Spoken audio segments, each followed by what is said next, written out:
Hello everyone, welcome back to my YouTube channel. My name is Andrew Dwala, and so we're going to be talking about what has been changing my mindset and how I see some things, some perspective, and what I am trying to work on, what I am working on, currently working on in myself and trying to improve myself on. So the first thing here is reflecting and knowing what works for me. So I've been reflecting on how I study often. So at times I get the prayer, maybe it's because it's close to exam period, I get the prayer to like study overnight, do all nighter, pull all nighter and just read. But now, like 3 days in a row, I've noticed that me reading throughout the night, I'm not really getting, I'm not absorbing as much as I would if I had gotten a proper sleep and I just take this throughout the day, like read during the day, maybe like in the library. Like just for example now, my 6 hours reading in the night, mixture of me trying dozing and trying not to sleep in between, and actually having a day at times because I need sleep, but I'm not sleeping, right? So if I should compare 6 hours of my night study now at times to I can get equivalent, I can absorb as much as I am absorbing the night class within the span of 3 to 4 hours during the daytime. So I mean, I am more productive while reading during the daytime, or if I had proper sleep instead. And another second thing about me pulling on night is that okay, I read in the night now.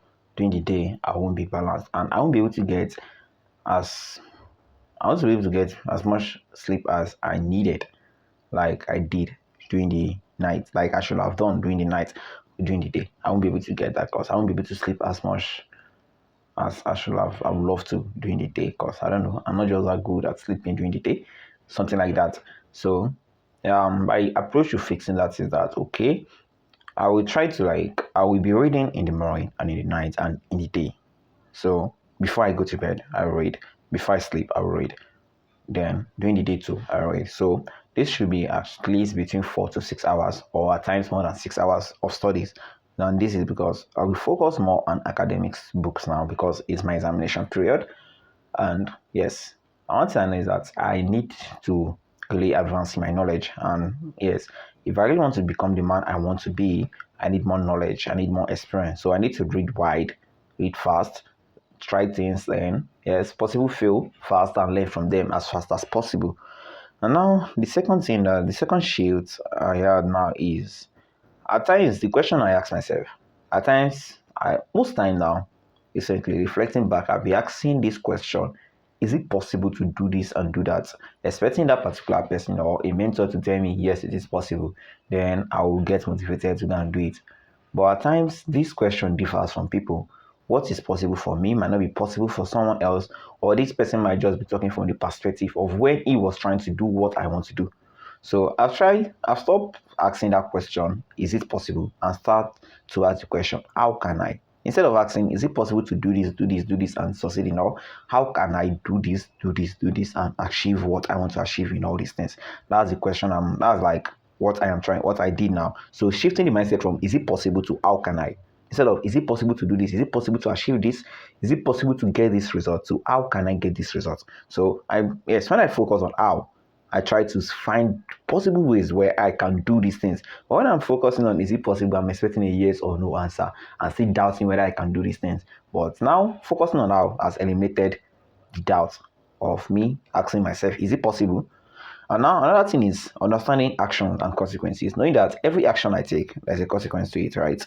Everything I say yes to is me saying no to something else. So me saying yes to things that are not in alignment with my goals is something like yes, me saying no to my goal, or me saying no to the progress in my goal, right?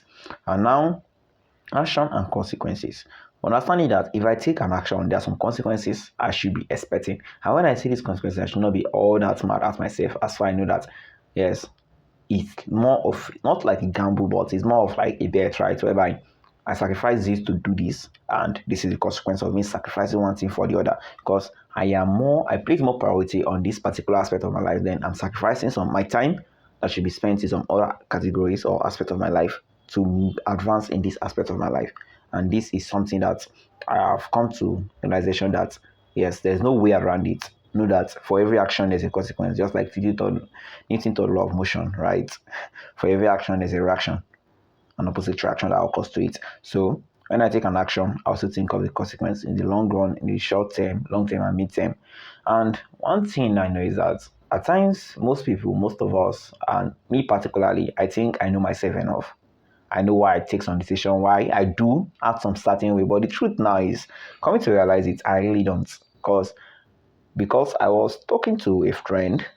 Yes, it was in the night, and I was talking to a friend, and this particular friend kept asking me some series of questions, and these questions were like eating me so deep that I had to be like asking myself again and looking deep down in me that why am I really doing this? Why am I really going this way? Why am I thinking this way? And get to think of it, the answers I was giving to my friend was not actually what I think can be coming from me.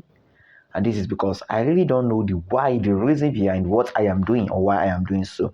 So this have really direct me in the way whereby I can be asking myself some questions and be knowing the reason why I'm doing something, just to be self-aware of myself. Because looking at it, research says that 90% of people that think are self-aware of themselves and why they take some action are not actually self-aware. They are not. So I think I'm one of those 90%, but I'm working towards leaving the 90% now. I'm moving to the 10% that are aware of themselves. And one more thing I will be doing now is, okay, on this channel now, I'll be forming habits, trying to stick with these habits, sharing my struggles. It means trying to stick with these habits, although I have some series of habits in the past that I'm still trying to do, that I still do every day, that I'm consistent with. There are some I'm consistent with, there are some I am not consistent with.